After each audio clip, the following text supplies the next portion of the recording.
sehubungan dengan rencana Tuhan bagi umat-umat yang akan hidup di akhir zaman menjelang penutupan akhir sejarah dunia. Dan rencana itu adalah rencana keselamatan sekaligus rencana penebusan. Dan rencana penebusan itu diberikan oleh Tuhan dalam bentuk pelajaran nyata melalui 3 step. Pertama, melalui keluarga pilihan. Yang kedua, melalui bangsa pilihan. Dan yang ketiga di akhir zaman, melalui umat pilihan.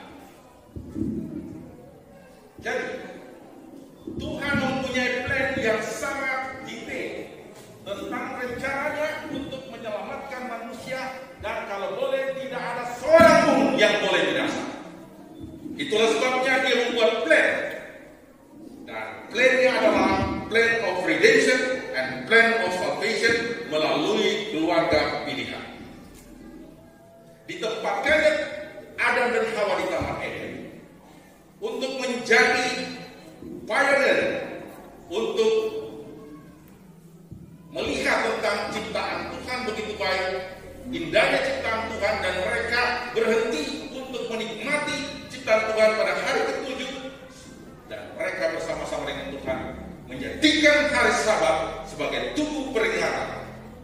Selain juga itu ada tugu peringatan yang lain, yaitu pernikahan. Namun dalam prosesnya mereka di Taman Eden, mereka jatuh karena ditipu. Mereka jatuh karena dijebak. Saudaraku, tidak ada orang yang bisa jatuh, saudara, kalau tidak dijebak, kalau tidak ditipu. Dan yang terakhir, orang hanya bisa jatuh kalau dia kehilangan kesadaran alias mabuk. Itulah sebabnya setan tidak berusaha untuk membuat mabuk, karena tidak ada makanan yang memabukkan di sana untuk dimakan. Karena makanan pertama manusia itu di Taman Eden adalah buah-buahan yang buahnya berbiji, Kejadian 1 ayat 9. Satu-satunya cara untuk menjatuhkan manusia lewat penipuan yang dilakukan oleh iblis, setan, naga, ular-ular itu yang menyerupai ular di Taman Eden. Dan manusia tertipu, jatuh dalam dosa. Ketika manusia jatuh dalam dosa, mereka ketakutan karena mereka mendapati diri mereka telanjang. Mereka bersembunyi, dan ketika mereka bersembunyi, Tuhan mencari manusia yang berdosa. Itu kabar baik. Dalam plan of redemption dan plan of salvation, Tuhan mencari orang yang berdosa. Haleluya. Inilah kabar baik bagi dunia, bahwa ketika manusia jatuh dalam dosa yang tidak membiarkan manusia itu jauh, dia akan terus mencari dan mencari, dan dia mencari Adam dan Hawa. Bukan dia tidak tahu Adam di mana dan Hawa. Kejadian 39 berkata, di manakah engkau? Tuhan mencari manusia dan berkata dalam Kejadian 39, di manakah engkau? Hai Adam, di manakah engkau? Jadi, kita ini adalah orang-orang Advent yang sejati harus menyampaikan pekabaran-pekabaran yang seharusnya pekabaran Advent disampaikan kepada dunia. Dan pekabaran Advent itu adalah pekabaran 3 malaikat. Dan inti pekabaran 3 malaikat adalah pembenaran oleh iman, kata Mrs. White. Jadi, Wahyu 14 tentang Injil kekal harus diberitakan kepada orang yang diam di bumi, kepada semua suku, bahasa, bangsa, dan kaum. Wahyu 14 ayat 6 menceritakan bahwa Injil kekal harus diberitahukan. Dan Injil kekal itu adalah Injil tentang penebusan Kristus bagi seluruh umat manusia. Dan ini menjadi kabar baik sebagai Injil kekuatan Allah yang menyelamatkan. Dalam plan of salvation atau perencanaan keselamatan yang Tuhan gambarkan melalui keluarga pilihan, ternyata keluarga pilihan ini jatuh dalam dosa. Dan Tuhan menggambarkan keluarga pilihan ini yang jatuh dicari oleh Tuhan, dan mereka dipakaikan dari pakaian kulit binatang. Kejadian 3, kejatuhan manusia dalam dosa. Ketika mereka dipakaikan kulit binatang, itu satu kasih karunia, saudara. Jadi kasih karunia gereja Advent telah harus mengajarkan kasih karunia, bukan masa perjanjian baru. Saya bicara tentang keyakinan doktrin gereja kita bahwa Injil Perjanjian Lama adalah Kejadian 3:15 dan Injil Perjanjian Lama adalah Injil kasih karunia.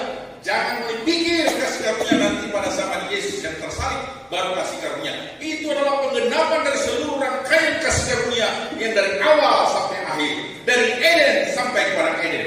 Kasih karunia Allah itu adalah penyelamatan yang Allah lakukan, mencari manusia yang berdosa melalui keluarga pilihan Adam dan Hawa. Dan ketika mereka jatuh dalam dosa, mereka keluar. Akibat dosa, saudara, Adam dan Hawa harus keluar dari Taman Eden.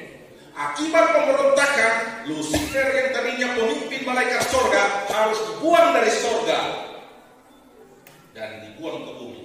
Dapat job baru dia. Jobnya adalah menggoda manusia. Dan sampai saat ini Tuhan selalu tanya, karena Solia tapi umat gereja masih ada dari ketujuh yang tetap menurut hukum-hukum Allah dan memiliki kesaksian Yesus, mereka tetap setia menjunjung tinggi nilai-nilai moral. Sebagaimana dia juga pernah bertemu, Tuhan bertemu dengan Lucifer, tanya, ada Analia tapi Hawa ayu. Jadi ada job baru dia. Tuhan kasih job ke dia. Ada uji job kalau dia mau menyerah. Ternyata Ayub tidak menyerah.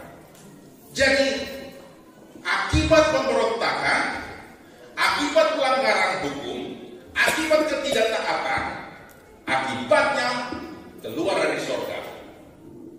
Hawa dan Adam keluar dari taman yang paling enak di dunia ini, Taman Firdaus atau Taman Eden.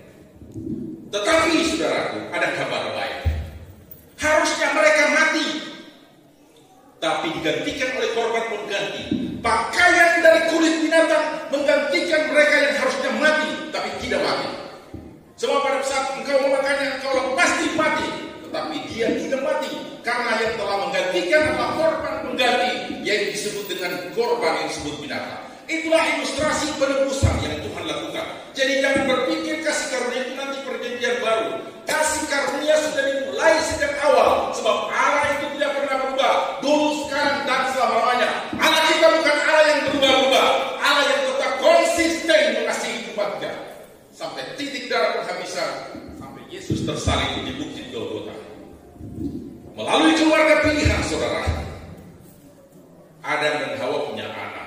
Diajar, Taurat telah ditebus dengan darah. Tanpa penumpahan darah kita tidak bisa selamat. Itulah sebabnya ilustrasi tentang penumpahan darah kurban kita harus tanyakan untuk menyembah Tuhan yang telah menebus kita, yang sudah menyelamatkan kita, yang sudah menggantikan kematian kita. Kita harus melakukan namanya persembahan mezbah kurban. Itulah sebabnya persembahan mezbah kurban diajarkan ada anak-anaknya. Tetapi apa yang terjadi kepada Kain dan Habel? Habel melakukan mezbah korban, memotong korban, menumpahkan darah. Tetapi Kain memilih caranya sendiri dengan mempersembahkan buah-buahan yang terbaik untuk persembahan kepada Tuhan. Salahkah Kain? Tidak salah, karena dia persembahkan persembahan yang baik.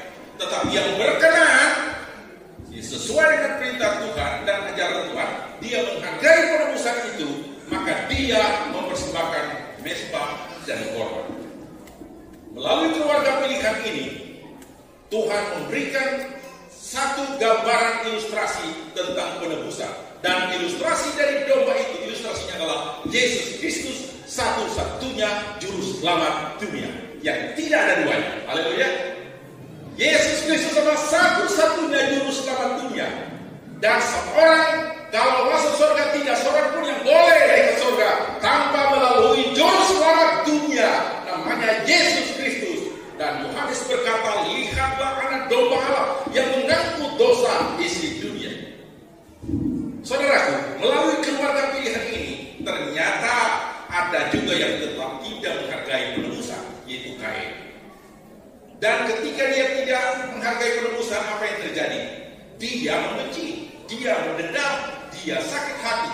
Saudara-saudaraku sebagai umat yang setia di akhir zaman, saudara kalau masih sakit hati, masih suka dendam, berarti saudara belum menghargai penebusan Kristus yang telah menyelamatkan saudara. Itulah sebabnya Kain membunuh adiknya, karena dia tidak menghargai penebusan Kristus. dia lupa tentang penebusan Kristus, dia menjadi cemburu dan dia menjadi pembunuh pertama manusia, yaitu Kain. Pertanyaannya, apakah kasih Tuhan berubah? Apakah kasih karunia Tuhan berubah? Apakah kasih setia Tuhan berubah? Sama sekali Allah tidak pernah berubah. Dulu, sekarang, sampai selama-lamanya. Haleluya. Terpuji nama Tuhan Yesus Kristus yang tidak pernah berubah. Dia mencari Kain. Kenapa kau membunuh adikmu? Pertama dicari, di manakah adikmu? Dia mulai berargumentasi. Apakah penjagaan itu? Tuhan tahu. Tuhan mencari Kain supaya dia terbebas dari rasa bersalah. Tapi gantinya dia mengatakan, akukah penjaga adikmu? Dan adikmu berteriak-teriak. Baru disuruh dia sana. Ternyata Tuhan adalah Maha tahu. Dia tahu kita menyimpan sesuatu dosa. Dia tahu kita menyimpan sesuatu. Itulah sebabnya Tuhan datang memberikan teguran kepada kita. Tetapi ketika dia sadar, saya telah membunuh, saya bisa-bisa dibunuh oleh orang lain. Sebab apa yang saya tahu, itulah yang saya buat. Tapi Tuhan memberikan garansi kasih karunia kepada orang yang berdosa. Sebagai seorang yang pembunuh manusia pertama, Tuhan menggaransi tidak seorang pun yang boleh membunuh kaum Kain. Oh my God, itulah kasih karunia Allah yang besar kepada orang yang paling berdosa, yang menjadi pembunuh. Tapi Tuhan datang memberikan garansi kepada Kain. Tidak seorang pun yang boleh membunuh kaum Kain. Betapa kasih Allah luar biasa yang tidak pernah berubah. Betapa kasih karunia-Nya sangat luar biasa bagi kita. Pada akhirnya, bangsa ini terus melakukan mesbah dan korban. Tetapi pada suatu saat bangsa Ibrani ini kemudian menjadi satu bangsa. Keturunan keluarga pilihan itu kemudian menjadi besar dari keluarga Abraham. Kemudian terus Abraham, Ishak dan Yakub, dan Yakub punya anak. Kemudian salah satu anaknya adalah menjadi perdana menteri di Mesir. Apa yang jadi? Bangsa ini menjadi bangsa yang diperbudak di Mesir oleh karena mereka kelaparan. Mereka tidak melihat bahwa kasih Tuhan tidak pernah berubah. Mereka takut dengan kelaparan. Mereka pergi ke Mesir. Dampaknya adalah mereka akan menjadi budak selamanya. Tetapi ada rencana Tuhan sekaligus di balik perbudakan. Sekitar 300 atau 400 tahun di Mesir. Tuhan punya rencana yang besar. Dia rubah keluarga-keluarga pilihan ini. Kemudian dia membentuk satu plan of salvation, plan of redemption melalui bangsa pilihan. Dan bangsa pilihan adalah bangsa Ibrani yang harus keluar dari Mesir untuk meninggalkan penyembahan-penyembahan berhala dan menyembah Tuhan yang esa, yaitu Elohim, Tuhan yang esa. Ulangan 6 ayat 4, Tuhan itu esa. Saudaraku, inilah plan of redemption, plan of salvation yang Tuhan lakukan dan Dia tidak mungkin gagal menyelamatkan. Itulah sebabnya lagu Sion mengatakan Yesus tak pernah gagal. Ada lagunya itu, lagu berapa itu? Yesus tak pernah gagal. Langit bumi tak kekal. Yesus takkan gagal. Kita boleh gagal. Saudara dan saya boleh gagal. Pendeta boleh gagal. Pimpinan uni gagal. Pimpinan divisi gagal. Pimpinan Japres boleh gagal.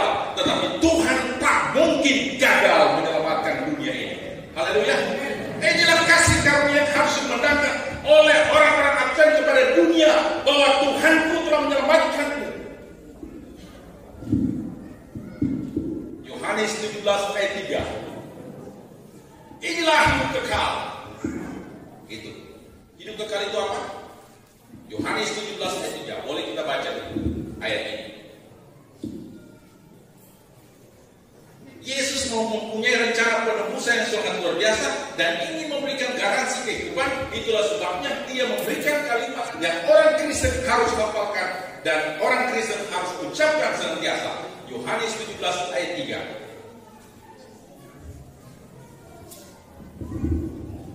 Yohanes 17 ayat 3. Saudara-saudara boleh buka Alkitab saudara. Saudara akan melihat betapa hebat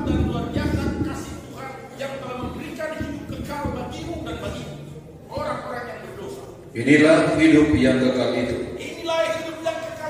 yaitu bahwa mereka mengenal Engkau, satu-satunya Allah yang benar, dan mengenali Yesus Kristus yang telah Engkau utus.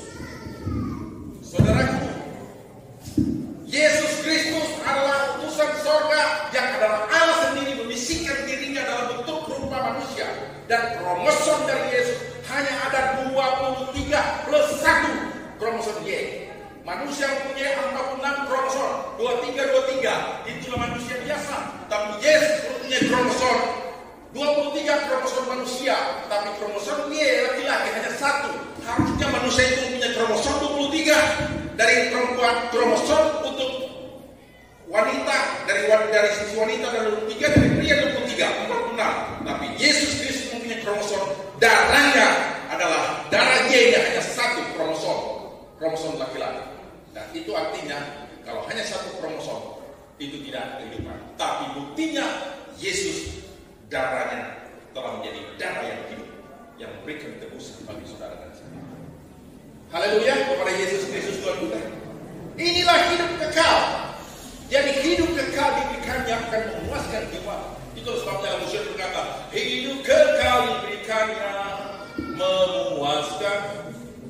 Air hidup kekal. Itulah semua gambaran tentang Yesus Kristus yang telah memberikan kehidupan kekal bagi kita semua. Pertanyaannya, pendeta, kalau kita sudah diberikan hidup kekal, bagaimana kita menurut hukum? Menurut hukum untuk supaya selamat. Sekarang, saudara-saudaraku, banyak orang telah menyerongkan kebenaran Injil ini. Sejak tampilnya Yohanes Pembaptis, itu saya sebutkan 11-12. Pada zaman pemimpin Yahudi menyerongkan ini, itu 11-12. Matius 11 ayat 12, boleh kita buka. Matius 11 ayat 12 itu memberikan satu bukti bagaimana terjadinya penyerongan. Saya ingin menggarisbawahi bahwa pendudukan kepada hukum-hukum Taurat dan kitab para nabi kepada Ten Commandment bukanlah langkah untuk mencari selamat, tetapi langkah orang yang telah diselamatkan. Mereka harus mengasihi Tuhan dengan menurut hukum-hukum Allah. Tapi mereka digaransi hidup kekal sehingga mereka mengasihi Tuhan dan mereka mau menurut hukum-hukum Allah. Kita menurut hukum karena kita telah diselamatkan. Kita menurut hukum karena kita mengasihi pencipta Yesus Kristus yang telah menyelamatkan kita. Bukan kita menurut hukum untuk selamat, tetapi ini diserongkan. Di luar sana orang-orang mengatakan kita sudah diselamatkan kasih karunia, maka kita tolak hukum. Maka mereka katakan hukum Taurat sudah dipalangkan. Saya katakan hukum 1 iota 1 nota pun, hukum Tuhan dan Commandment akan tetap untuk selama-lamanya. Karena karakter ilahi tidak bisa berubah. Hukumnya adalah kasih yang tidak pernah berubah, dulu, sekarang, sampai selama-lamanya. Saya katakan kepada mereka, zaman bangsa Israel, mereka menolak Yesus, taat hukum. Tapi zaman ini, aku berkata kepada wahai pendeta-pendeta, saya mengatakan hari ini banyak pendeta-pendeta Kristen mengatakan kita diselamatkan kasih karunia, kita hukum tidak perlu turut. Dan mereka punya alasan kita tidak sanggup menurut hukum. Memang engkau tidak sanggup, dapat engkau mengubah belang-belangmu, tapi Kristus yang sanggup membuat engkau taat dan setia. Haleluya. Kristus sanggup, darahnya mati, darahnya tertumpah di kayu salib, dia mati bagimu, dia sanggup. He's able. I know he's able. I know my Lord is able to kill him. Itu kita ajarkan kepada anak-anak. Tapi kita meragukan tentang rencana keselamatan, rencana penebusan yang sangat luar biasa dari Yesus Kristus. Melalui keluarga pilihan masuk kepada bangsa pilihan. Maka ilustrasi yang di dalam bangsa pilihan lebih besar lagi, yaitu dibuatlah tabernakel Musa, yaitu Ka'bah Allah di padang bumi. Jadi rencana penebusan itu sejak dari Kejadian 3 sampai Keluaran 25 dilengkapi dengan tabernakel Musa. Semua rangkaian dalam tabernakel, dalam Ka'bah di tabernakel atau Ka'bah Allah di padang bumi itu, lambangnya adalah tentang keselamatan yang ditawarkan oleh Yesus. domba yang disembelih, domba asasel, tirai, bilik suci, bilik maha suci. Semua rangkaian tentang tabernakel atau Ka'bah Allah di bumi yang ada di padang gurun, ilustrasi penebusan yang Yesus Kristus lakukan sebagai anak domba Allah. Dan satu-satunya doktrin yang dunia tidak tahu, satu-satunya sumbangsi dari gereja Masihi dari ketujuh bagi dunia teologi dunia, yaitu tentang pelajaran tentang sanctuary, tentang Ka'bah. Jadi orang Advent sudah paling tahu tentang Ka'bah ini. Tapi kita harus tahu tentang mengaplikasikan bahwa Ka'bah Allah di bumi itu tabernakel pusat adalah suatu gambaran tentang penebusan yang Kristus lakukan, yang Tuhan lakukan bagi umat-umat, bagi bangsa pilihan. Ketika mereka sadar bahwa mereka telah ditebus, mereka akan terang bagi dunia, memberitakan kabar kepada dunia. Tapi gantinya mereka memberitakan kabar, mereka juga gagal. Tapi Tuhan tidak pernah gagal. Bangsa Israel boleh gagal, mereka taat hukum, tapi bangsa ini melalui majelis agamanya menyalibkan Yesus Kristus. Mereka tidak sadar dan tidak memahami tentang rencana penebusan yang sangat luar biasa. Padahal 2000 tahun sebelumnya, ribuan tahun sebelumnya Nabi Mika telah menubuatkan. Nabi Yesaya telah menubuatkan tentang Immanuel. Mika telah menubuatkan tentang anak darah itu. Tetapi pada akhirnya ketika Yesus lahir di dunia, mereka bukan menyembahnya, tapi mereka malah menyalibkan. Tetapi dengan demikian mungkin setan berkira Yesus tersalib. Tapi ternyata di balik tersalibnya Yesus, rencana penebusan menjadi sempurna. Dan ketika Yesus berkata ke salib, it is, telah selesai. Maka dosa dunia dari tahun Adam sampai akhir sejarah dunia digaranti oleh darah Yesus. Itulah sebabnya jangan pernah malu mengaku Yesus adalah juru selamat dunia. Dan saya percaya semua makhluk pasti bertemu lutut di kaki Tuhan. Dan saya berkata kepada pendeta-pendeta di luar sana, mari kita buat kekayaan. Saya bicara dengan seorang pendeta besar dari Ibu. Saya katakan kalian one saved for the saved, satu kali selamat tetap selamat. Tapi bagaimana dengan mereka yang ribuan tahun sebelum ada kita, sebelum ada Yesus yang tersalib? Mereka animisme, alih guru. Apakah mereka masuk neraka hanya karena keyakinan? Yesus adalah jawaban atas semuanya. Yesus mengaku dosa isi dunia dari tahun Adam sampai akhir sejarah dunia. Jesus is the answer. Yesus adalah jawaban tentang kehidupan kekal bagi dunia. Kabarkan ini sebagai Injil kekuatan Allah yang menyelamatkan. Itulah sebabnya Roma 1 ayat 16-17 berkata. Boleh kita baca yang keras, yang hafal ayat boleh langsung. Aku mempunyai keyakinan yang kokoh dalam Injil. Rasul Paulus katakan, sebab Injil adalah kekuatan Allah yang menyelamatkan. Pertama-tama orang Yahudi, kemudian orang Yunani. Apa artinya itu? Bahwa kekuatan Injil Allah adalah kekuatan yang menyelamatkan. Injil adalah kabar baik bahwa penebusan telah diselesaikan oleh Yesus Kristus. Ketika dia tersalib, dia katakan, it is finished. Tidak di kabar terbelah. Bukan dari bawah ke atas. Sebab kalau dari bawah ke atas memang bisa tiranya bisa dirobek. Tapi dari atas ke bawah, ini menunjukkan bahwa itu adalah pekerjaan Tuhan itu sendiri, tidak bisa gagal. Manusia boleh merobek-robek tentang cara penebusan Kristus, tapi penebusan Kristus tidak akan pernah gagal menyelamatkan saudara, orang-orang yang paling berdosa di atas dunia ini. Ketika Yesus tersalib, orang yang paling berdosa terkaget-kaget ketika berada di penjara. Pada hari itu adalah hari Paskah. Ada seorang yang mau dieksekusi pada hari Paskah. Namanya adalah Yesus Barabas. Yesus Barabas berada di penjara. Dia adalah tokoh reformasi pada zaman Yahudi, tapi dia dianggap juga pemberontak oleh bangsa Romawi sekaligus juga bangsa Yahudi.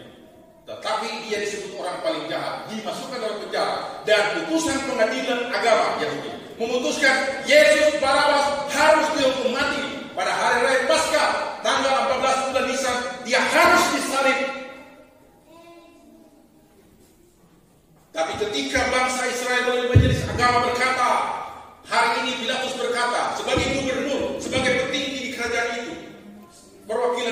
Dia berkata, aku tidak menemukan kesalahan apapun dari orang ini.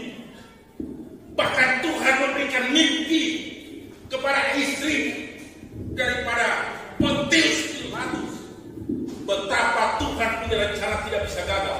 Tapi setan berusaha menghancurkan kehidupan Kristus. Tapi di balik kehancuran itu ada kemenangan. Sebagaimana Kristus telah menang, saudara dan saya pasti menjadi pemenang di akhir zaman. Haleluya.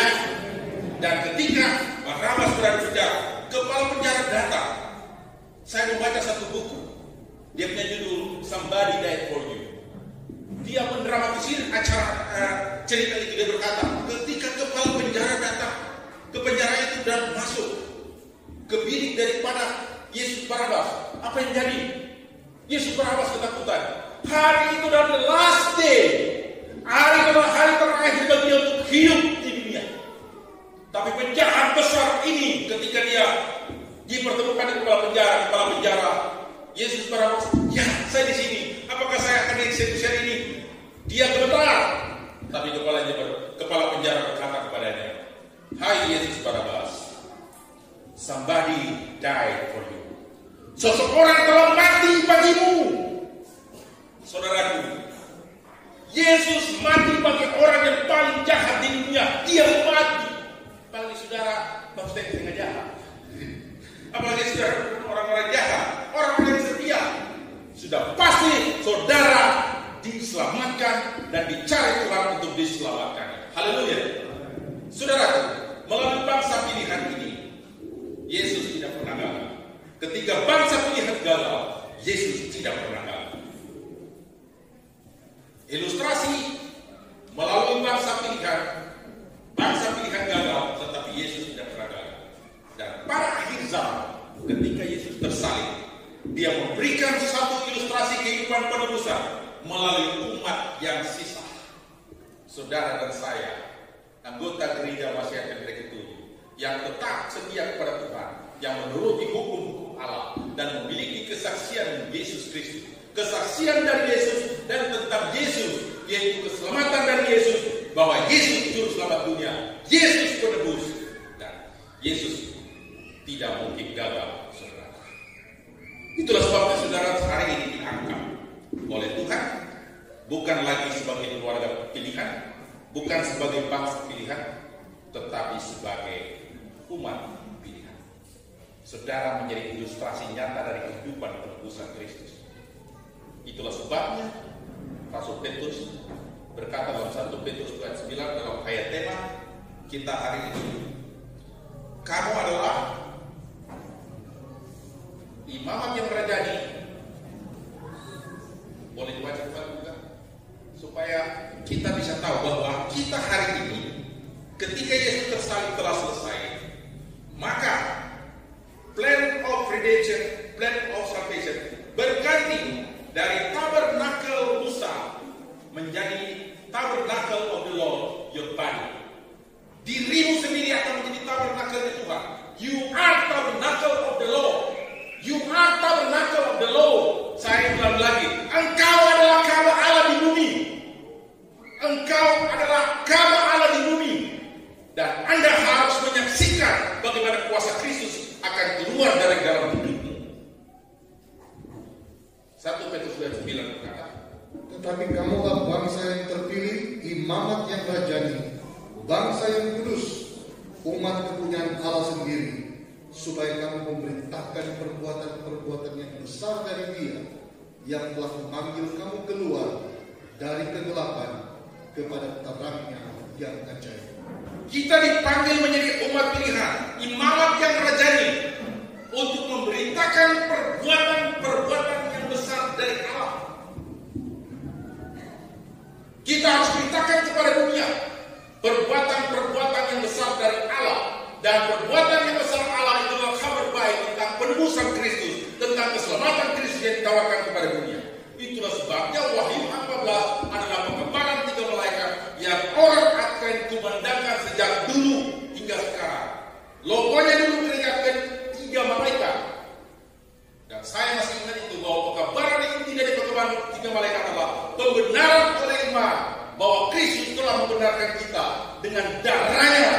Darah Kristus telah menebus Dia tidak berlungan di 2 kali bagi saudara. Tapi kalau saudara melanggar saudara hari ini saudara akan mendapatkan malapetaka-malapetaka. Karena Anda tidak menghargai penebusan sebagaimana Kain tidak menghargai penebusan. Tapi kalau saudara menghargai penebusan Kristus, Anda akan berterima kasih kepadanya. Anda akan mengasihi dia karena keselamatan tidak ditentukan. Keselamatan pasti dari Kristus Yesus. Itulah sebabnya karena kita telah diselamatkan, saya menjadi percaya, saya mengasihi Yesus. Itulah sebabnya Yohanes pasal 3 berkata, sebab barang siapa yang percaya kepadanya tidak binasa, melainkan beroleh hidup yang kekal. Barang siapa yang percaya. Saudara, mengapa saudara menjadi percaya hari ini? Saudara tanyakan kepada dirimu hari ini, mengapa saya menjadi percaya? Mengapa saya menjadi orang Advent hari ini? Hari ini saya ingin kabarkan bahwa Anda menjadi orang Advent untuk menjadi juru kabar bagi dunia, karena saudara telah diselamatkan, sehingga Anda akan membagikan kasih karunia itu secara gratis kepada dunia, dan semua dunia akan berlutut dan berterima kasih kepada Yesus, dan berterima kasih kepada saudara yang telah menyampaikan kabar baik ini. Sebagai ayat yang terakhir, kita telah dipilih sebagai umat pilihan. Saudara, ini ilustrasinya. Dan hari ini didukung, dibaca oleh semua orang. Apakah Kristus ada di dalam diri kita? Yang membuat kita hari ini tidak taat, bukan karena orang Advent tidak tahu hukum. Yang membuat orang Advent melanggar hukum bukan karena mereka tidak tahu hukum. Mereka hafal hukum dari kecil. Ayat Al-Quran 13 ayat dalam 1 triwulan dihafal. Tapi adakah kamu menyadari bahwa setan itu seperti singa yang mengaum-ngaum mencari mangsa yang dapat dilulurnya? Siapa yang dapat dilulur oleh setan? Mereka yang kehilangan kesadaran tentang penebusan Kristus. Jika Anda sadar bahwa Anda telah diselamatkan pada masa lalu, Anda akan saya yakin pada masa akan datang Tuhan akan menyebut saudara. Haleluya. Dan sebagai ayat terakhir, saya ingin menghimbau saudara untuk memberitakan perbuatan-perbuatan yang besar dari Dia yang memanggil keluar kamu dari kegelapan kepada terang yang ajaib. Apa yang harus saudara beritakan sebagai perbuatan yang besar dari Allah? Wahyu 14 ayat 6 dan 7. Itu ayat terakhir. Saya tutup khotbah saya. Terlewat sedikit. Belum ada yang katakan tadi soalnya. Lagi tegang. Hari ini ada hiburan. Bahwa hari ini kita Wahyu pasal 14 ayat 6 dan 7 berkata, dan aku melihat seorang malaikat lain terbang di tengah-tengah langit. Aku melihat malaikat lain terbang di tengah-tengah langit. Dan padanya ada Injil yang kekal untuk diberitakannya kepada mereka yang diam di atas bumi. Ellen White berkata malaikat lain bukan malaikat turun dari surga. Malaikat lain adalah pria dan wanita umat Advent yang harus mengabarkan Injil kekal kepada dunia. Bahwa Injil kekal itu dan kepada semua bangsa, dan suku, dan bahasa, dan kaum. You are ambassador of God. Anda adalah duta besar surga. You are tabernacle of the Lord. Nah, saya tutup. Saya memberitahu rahasia untuk tetap berdiri teguh sampai pada yang sama. Di dalam Kolose pasal 1 ayat 26-27 supaya saudara pulang dengan kekuatan dan kedamaian bahwa Kristus besertamu. Kristus ada di dalam kamu. Kolose pasal 1 ayat 26-27. Kolose pasal 1 ayat 26 dan 27. Yaitu rahasia yang tersembunyi dari abad ke abad. Rahasia tersembunyi dari abad ke abad. Dan dari turunan ke turunan. Tetapi yang sekarang dinyatakan kepada orang-orang kudusnya. Tapi telah dinyatakan kepada orang-orang kudusnya. Apa yang dinyatakan kepada orang-orang kudusnya? Saya mau tanya saudara, orang kudus atau orang berdosa hari ini? Orang berdosa, kalau kita melanggar, kita disebut orang berdosa. Tapi hukum dosa tidak ada lagi mautnya. Tapi hari ini kita menjadi orang yang kudus karena kita telah dikuduskan oleh Tuhan, dikuduskan dengan darahnya sekali untuk selamanya. Itulah sebabnya kabarkan ini sebagai Injil kekal, dan rahasianya adalah bahwa Kristus ada kepada mereka. Allah mau memberitahukan. Orang-orang kudusnya Allah mau memberitahukan kepada saudara, ini saya orang kudus.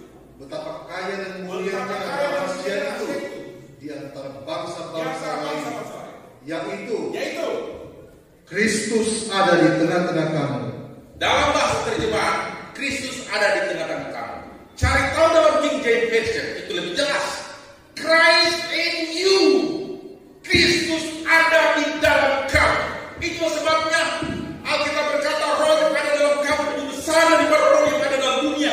Karena roh Kristus ada di dalam dirimu. Itu sebabnya kalau roh Kristus ada dalam diri setiap orang, tidak ada orang yang boleh menghina orang, setiap orang.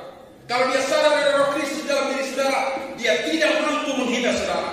Karena dia sama dengan menghina Kristus yang ada di dalam diri. Hari ini kita akan mampu mengasihi karena Kristus ada di dalam diri kita.